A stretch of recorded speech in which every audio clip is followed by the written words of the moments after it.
Ciência Convida vai levar você por uma viagem diferente. Agora vamos falar sobre física quântica. É isso aí.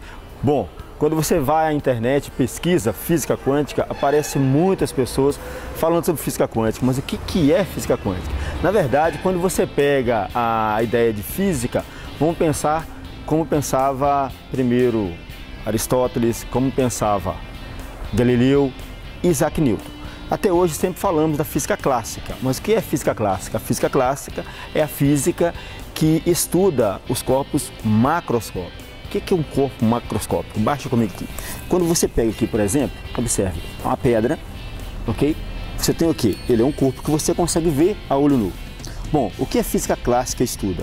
Ela estuda o movimento dessa pedra, o som, que quando você bate isso aqui, por exemplo, ó,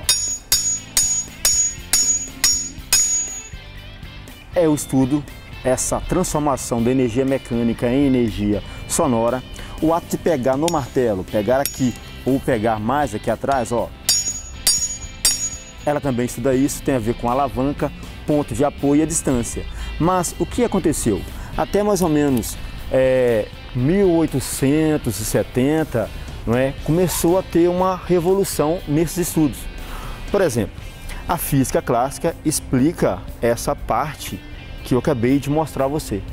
Mas e se eu pegar os corpos e quebrá-los? Vamos pegar como exemplo aqui, vamos encontrar uma pedra. Isso aqui, por exemplo. Esse aqui. Quando eu coloco isso aqui em cima, vem aqui de novo.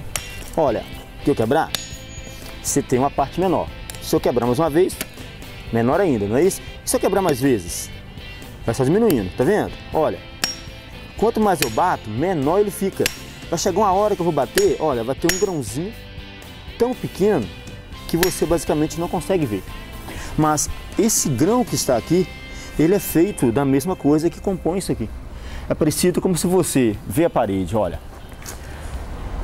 Imagina você está vendo a parede, na parte interna dela você vai ter o quê? Você vai ter os tijolos. Os tijolos, por sua vez, ele é constituído de alguma coisa. Esta alguma coisa é o que constitui a parede. Então, na medida que você vai quebrando, vai aprofundando na matéria, as equações e as leis da física clássica, elas começam a divergir um pouco. Quando começou isso? Bom, vamos pensar. Observe que quando você tem uma lâmpada, a lâmpada ela é feita de matéria. Mas o que está dentro da lâmpada também é matéria? É aí que entrou os estudos da física clássica, com um sujeito chamado Max Planck. Vamos mostrar a você a lâmpada. Então, o que tem é uma lâmpada. Agora eu pergunto a você, chega aqui e dá uma olhadinha, olha, você tem fios, na parte interna você tem uma lâmpada, olha lá, correto? O material que constitui aquela lâmpada é parecido com o material que constitui isso aqui, parecido com o material que constitui essa madeira. Pô, mas como isso é possível? Bom, a possibilidade está no seguinte, lembra que eu estava quebrando aquelas partes? A ideia é conseguir a menor parte possível. Para isso que existem os aceleradores de partículas. O que são os aceleradores de partículas? Eles vão pegar dois feixes de matéria, vai começar a acelerar em sentido contrário. Quando conseguir uma velocidade próxima da luz, eles vão colidir. Ao colidir, é parecido com o martelo batendo com muita força. Quanto maior for essa força, maior a aceleração, menor serão as partículas colidas. Então, essas partículas colidas são os elétrons. Isso mesmo, quer dizer que o seu corpo é feito de quê? Átomos e elétrons. Não naquela simbologia e da forma como os gregos pensavam, que nós vamos mostrar daqui a pouco. Mas vamos chegar como começou a física quântica. Eu vou ligar ali a lâmpada e você vai começar a filmar, visualiza ali a lâmpada assim que eu ligar. Observe que, na medida que ele liga, as cores, olha lá, vai mudando, tá vendo? Ele ficando mais claro, olha. O mais interessante disso tudo é que é o seguinte, mais ou menos por volta de 1900, os físicos pensavam que, na medida que fosse aquecendo um corpo, na verdade um gás, igual foi feito, quanto maior fosse a temperatura, maior seria a quantidade de energia que ele iria liberar. Porém, quando foram testando, olha, filma de novo para ver, olha o que está acontecendo. Se eu tivesse com um termômetro aqui, seria bacana de mostrar que vai dar uma variação de temperatura. Bom, só que observaram o seguinte, que na verdade isso não estava ocorrendo do ponto de vista experimental. Chegava um certo ponto que alguns gases, quando fosse aquecido, não seguia esta lei. É aí que a física clássica, como você conhece, a física que você estuda no segundo grau, ela começou a divergir os resultados. Aí apareceu um sujeito chamado Max Planck fazendo estudo de gases. No momento ali já tinha conhecimento seguinte, que vários gases, filma de novo, de acordo com as cores, observe, foi surgindo para explicar uma coisa chamada espectro. Isso, o espectro. O espectro é o mesmo espectro eletromagnético. Isso mesmo. Isso quer dizer que o que você está vendo aqui tem um comprimento, uma frequência parecido com o som que chega até você, parecido também com as ondas eletromagnéticas. Caramba, professor, quer dizer então que tudo isso que estamos falando tem uma conexão? Sim. O problema é que esse espectro ele começou a divergir. Aí que Max Planck apareceu com a sua análise e com uma coisa chamada quantum. Ele começou a falar que essa energia, essa luz, ela existia e era emitida com a coisa por pacotes. Não é bem o pacote que ele falou. Esse pacote em si veio ser apresentado depois por Albert Einstein. Mas o Max Planck falava que ela era uma energia quantizada, ela era um conceito bem definido. Para entender isso melhor, vamos até o laboratório ver alguns cálculos que você vai gostar. Venha com a vida, com a ciência te convida.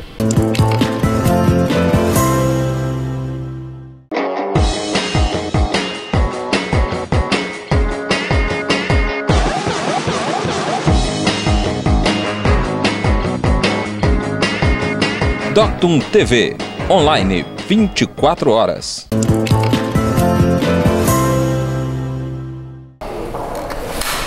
Ok, então, como estávamos explicando, o Max Planck ele quantizou essa energia. Você viu a luz? Na verdade, antes de Max Planck, começou a surgir algumas teorias, não é? E foram validadas experimentalmente. Um cara chamado James Clerk Maxwell, que formulou de que a luz era uma onda eletromagnética. Isso mesmo. Ele fez as famosas equações de Maxwell, que na verdade eram, quais são as equações? Eram, a primeira, a equação de Gauss para o campo elétrico, a equação de Gauss para o campo magnético, a equação de Ampère, né, a lei de Ampère, e a equação de Michael Faraday.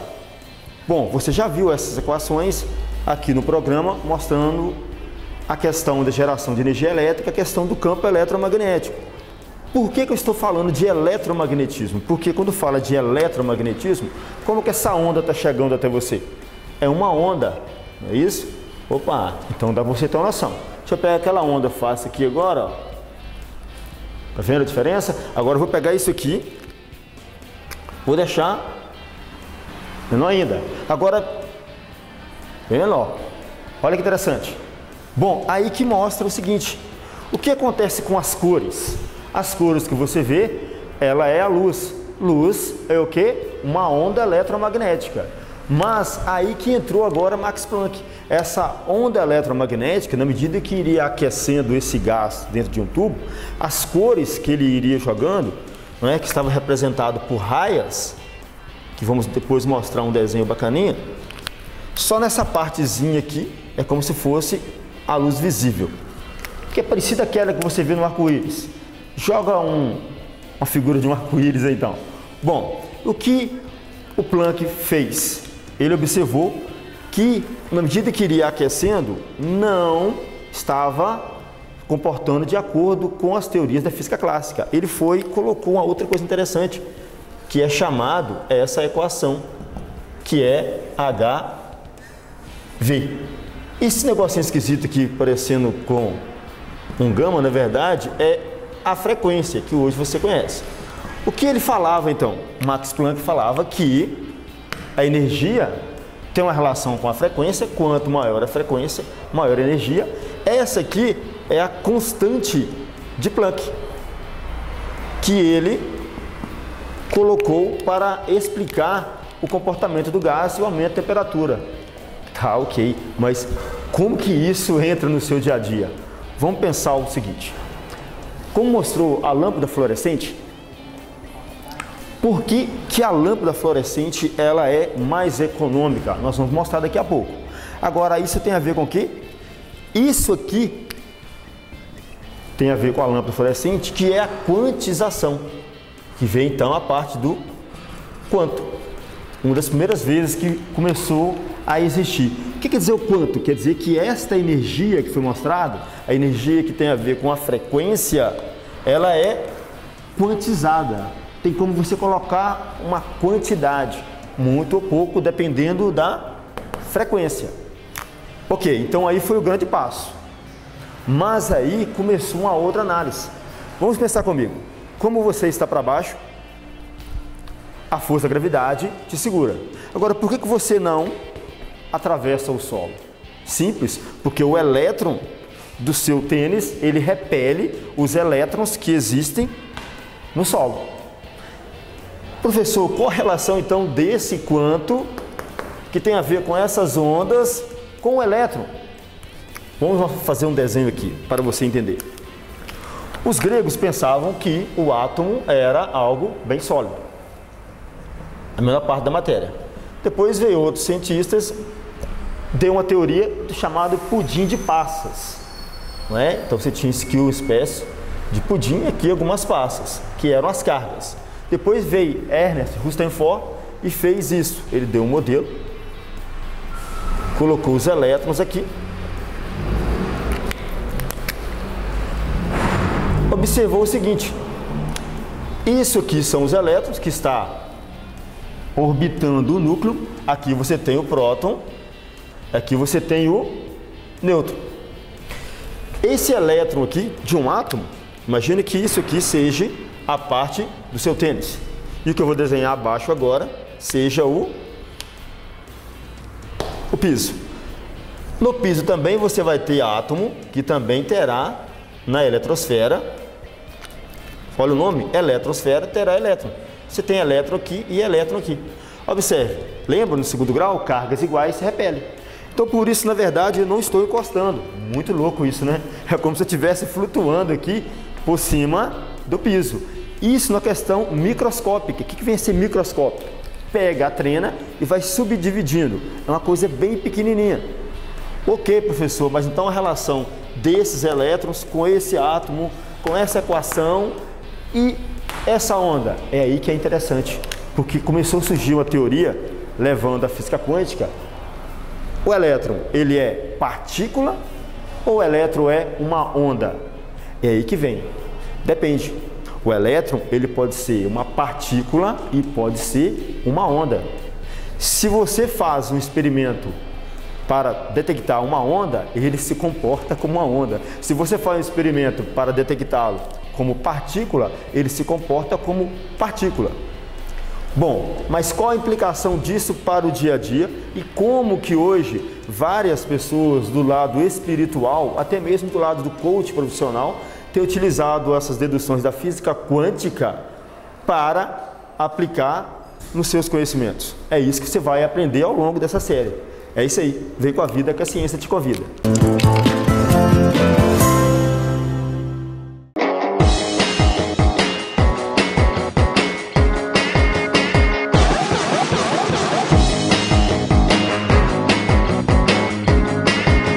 Doctum TV, online 24 horas. De volta, a Ciência Convida, mostrando a ideia da física quântica e a contribuição dela para o seu dia a dia. Estávamos falando o seguinte, como que é essa semelhança entre a parte de ondas e a parte de matéria. Bom, até agora entendemos o que o Max Planck fez, mas agora entra uma coisa interessante.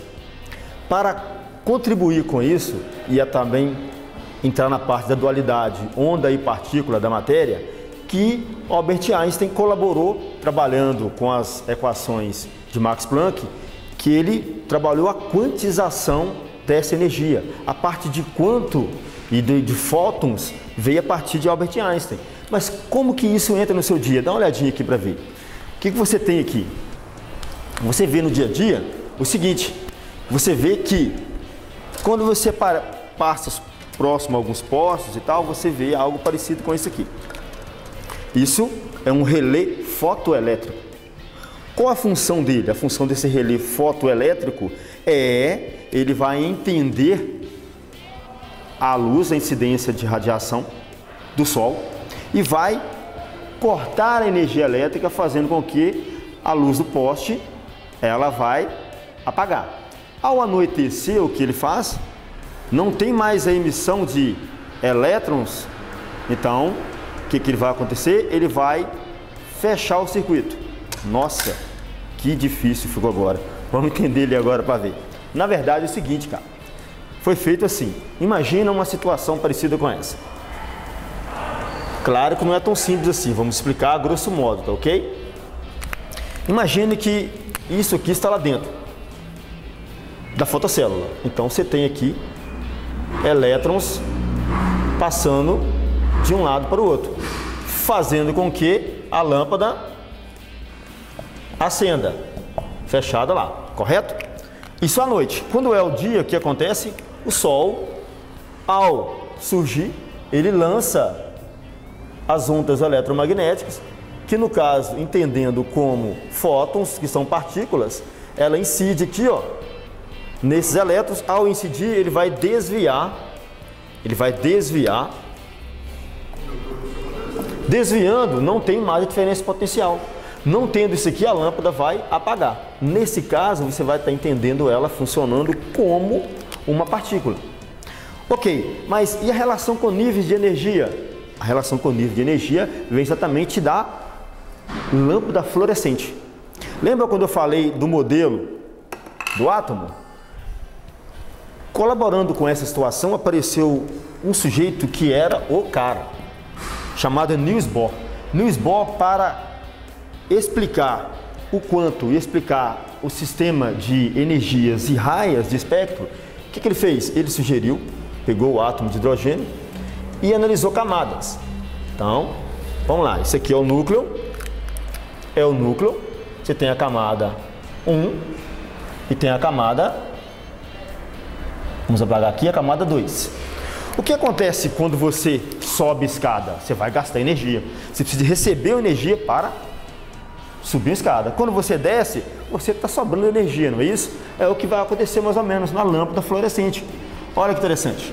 O que acontece? Ele observou que quando você vai incidir aqui uma quantidade de energia, esse elétron ele vai excitar. O que é excitar? Você está excitado, você está meio acelerado. Vai ficar acelerado e vai saltar para essa outra camada. Olha, ele saltou para a camada 2. Mas ele saltou devido ao quê? A energia que ele recebeu aqui.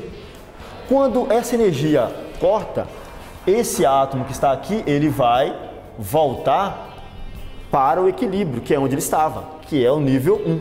Quando ele volta para o nível 1, ele vai emitir energia. Ele vai emitir energia em forma de luz. E essa energia que ele vai emitir, ela vai responder àquela equação de Max Planck, que é da quantização. Aí, o que ele fez então? Com isso aqui, ele observou exatamente a questão do espectro eletromagnético. Aquelas raias que você olha e ela é escura. A parte que você vê, colocou lá a raia do espectro. Então, tem uma partezinha aqui que corresponde a uma cor, uma outra partezinha aqui corresponde a outra cor, uma outra aqui, cor A, cor B, cor C. Essa parte aqui, que é uma parte negra, que eles não sabem do que se tratavam, que tem a ver com o quê? Com o salto que dá aqui. Isso aqui que é o salto quântico que o pessoal utiliza muito hoje, falando, vamos usar um salto quântico, na questão de usar a física quântica para o dia a dia e na questão psicológica. Vamos entender então a lâmpada fluorescente. Quando você olha para cima, você tem o reator. O que é o reator? O reator eletromagnético. Vem comigo de novo. O reator eletromagnético, ele tem a tendência ao quê? Ele vai pegar a energia. Ok. Então, olha cá. Você tem um reator. O que ele faz? Ele vai emitir uma grande diferença de potencial aqui. Quando ele passar por aqui, ó, ele vai excitar os elétrons da substância que está aqui dentro. Quando faz isso, o elétron ele salta para uma camada superior.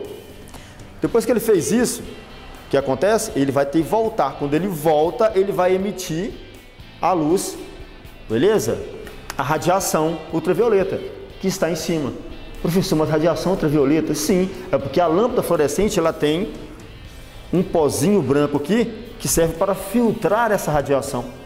Filtrando a radiação vai passar para você a luz visível.